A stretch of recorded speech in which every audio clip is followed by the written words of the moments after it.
Hey,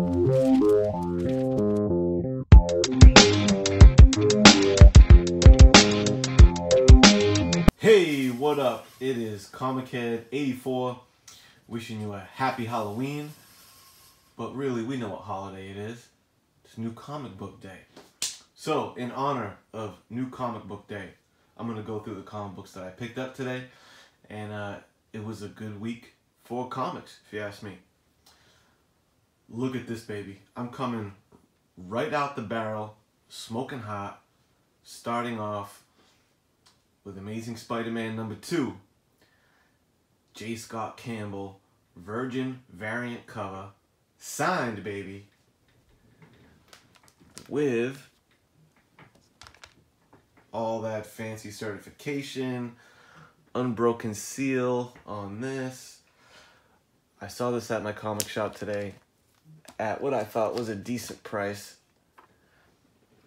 and I had to pick it up. That cover is off the chain.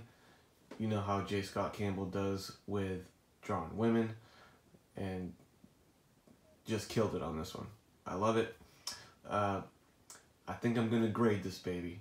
I think I'm gonna hit up CBCS, not CGC, because I want to see if they can authenticate that signature, get me a little signature series graded book. This thing is a 9.8, no doubt. Crispy, perfecto. So yeah, I'll keep you posted if this baby comes back slabbed. Next up, I didn't even crack that thing open, so I can't tell you what's in the contents of that book, because I wouldn't dare open that thing. So, let's jump into DC, Heroes in Crisis, #2. Or really, I should present this cover. Man, that cover fucking knocked my socks off. It's like a case file photo of Bane breaking Batman's back. Beautiful. So that got me excited right off the bat. So, really good read. I'm into it. The art is just, man, Clayman is on another level. Really good interior work. I'm relatively new to him. I'm not familiar with his work, so I'm gonna have to go back and see what other books he's worked on. But man, artwork, incredible on this. Tom King writing is cool. The story is interesting, the whole murder mystery thing. I know Tom King is a love him or hate him kind of writer. I can see why. He definitely has a certain style to him. It's kind of emo. He likes to, you can tell if he came up with this concept, you can see why he would make Harley Quinn and Booster Gold the two main kind of characters, because he likes writing for quirky, funny type characters, which is kind of cool. I just don't like when he tries to inject that a little too much into our other heroes, like the Trinity in this book. But hey man, overall, I'm digging it. Very happy with that. Staying on the Batman motif. Batman Secret Files #1. This thing hit me as a surprise. This is a cool book, man. Bunch of different stories in here. Maybe like five or six stories. All different artists. It opens up with like a 2-page, is it 2 or 4-page Tom King story. Which is okay, but I guess the notable thing is, I don't know if it's a key moment, but it introduces platinum kryptonite, which apparently is a type of kryptonite that upon just touching it gives you the power of Superman. Curious to see if that plays out. Can you imagine Batman with the power of Superman? What? The stories were good. Every single one of them I pretty much enjoyed, especially the last one. Writer Tom Taylor put out a really cool story where Batman teams up with the detective chimp, and it was really good. So, mucho recommendo Batman Secret Files. The next DC/Vertigo book I've got, Hex Wives, #1. Variant cover. Cover was so nice, I got it twice, boy.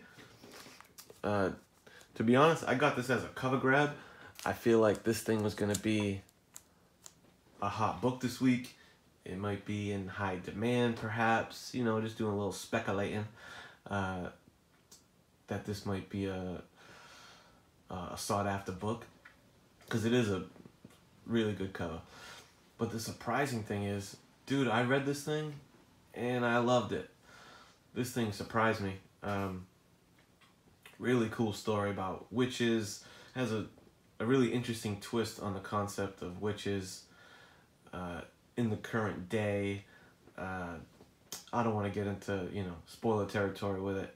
But damn, I recommend this. This was just a cover grab for me, and I was very entertained, very impressed, and I'm going to continue picking this thing up, actually. So, happy with Hex Wives, DC Vertigo. Doing big things. That was it for DC this week. So, before I jump to my Marvel pickups, let me show you what I got for my independent books. Man-Eaters #2, Image. To be honest, I haven't read this. I don't even really intend on reading it. This is me just trying to grab a cover that I think is, or just a comic that I think might get hot. Some more speculating on this book. You know, I feel like it's kind of an iconic, or maybe even controversial cover with a little tampon cat. And this was a variant.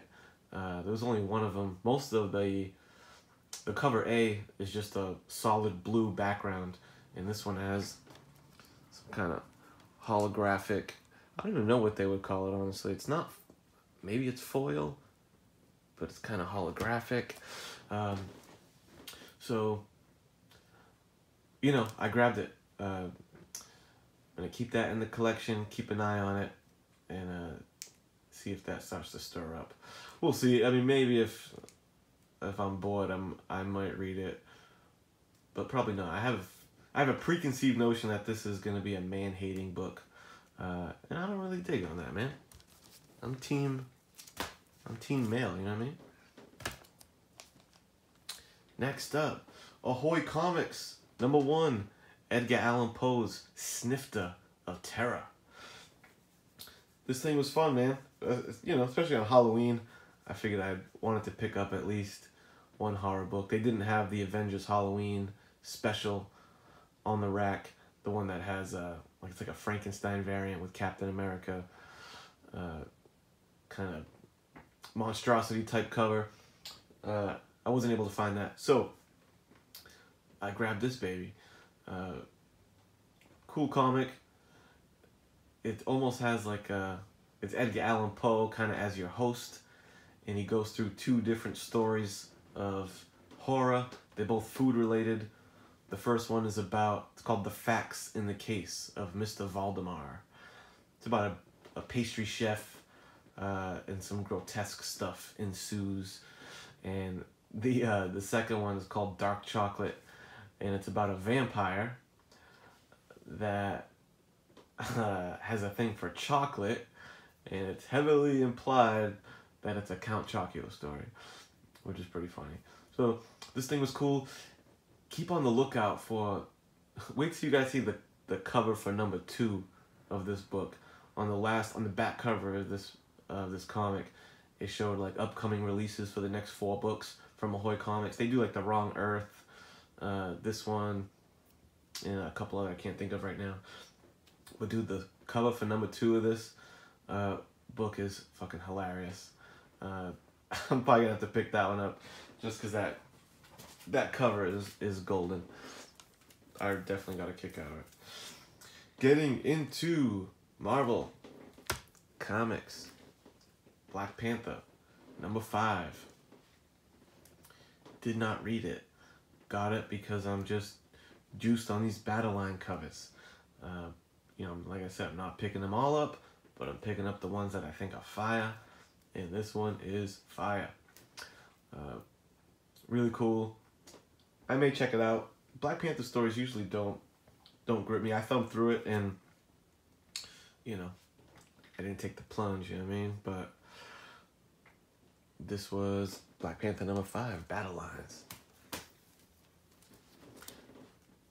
Next up, Old Man Hawkeye. This book is my jam. This is one that I've been reading since number 1. I'm not following Old Man Logan.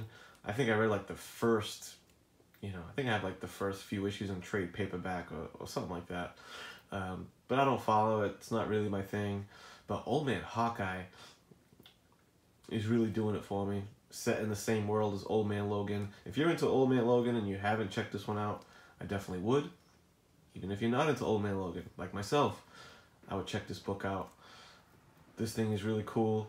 I'll just tell you that he's stomping around in Canada, as you can see by that sign in the background, and he meets up with a character from his past that you would recognize, and it's pretty cool.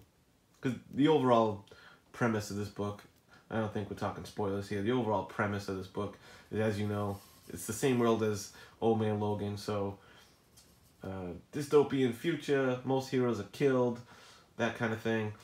The Thunderbolts did him in the Avengers dirty way back in the day, so now he's hunting down the members of the Thunderbolts.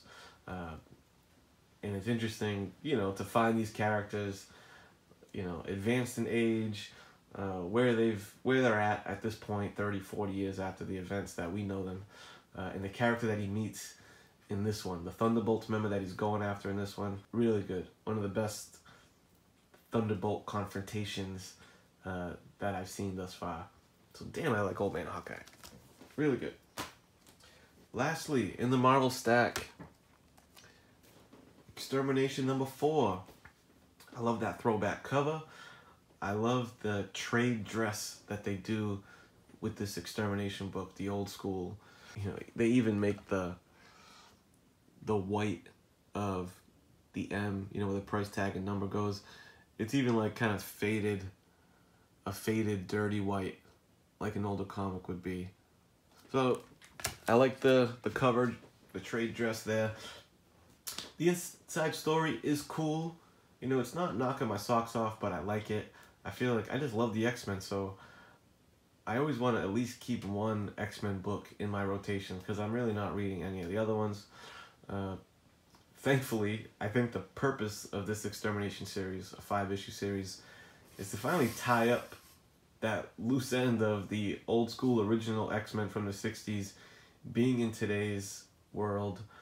I'm kind of sick of those two teams of X-Men existing in the same timeline. It's time to put that to bed. So I think that this book is going to kind of button that up and lead us into the new Uncanny X-Men run. And on this note, one realization that hit me when I was reading this book is the difference in quality between Marvel books and DC books. This one really jumps out. Like, this is a big X-Men title. I mean, it's supposed to be, it's a limited 5-issue event. It's supposed to be a big deal. And, like, the cover art inside, the interior art on this thing, it's subpar, man. It really is. The art is subpar in this book. It looks rushed. It's really not detailed. In general, Marvel books, the cover material is the same as the interior pages. You ever notice that? It's like, I feel like Marvel is just not putting as much of their budget, the TLC, into their books as DC does. And it really stuck out to me because I read this comic, and then the very next book I read was Heroes in Crisis, and it like knocked me over the head. You know what I mean? The cover material, you get a nice thick paper stock, a nice glossy, finish on the interior pages, on the cover. You got Clay Mann, top-notch talent, killing it. And that's just not unique to Heroes in Crisis. Across the board. You have, DC, I just feel like they're investing more in their books, I guess. So anyway, that really, hit me today. It's like, dude, there's a quality divide between Marvel and DC right now. And hopefully that buttons up. So, that is the last book of the day. I'm going to leave you with this beauty. Hope you all have had a good Halloween and all that good stuff. I'll keep you posted if I get this baby graded. I'm going to keep it short and sweet because I found that my videos get too long because, dude, when I start talking comics, I can just go and go and go. I could probably do like a 4 or 5 hour live stream just fucking yapping about comics. So, I'm not going to put you through that. I'm going to put myself in check and sign off. Sayonara. See you next time. ComicHead 84. Signing off.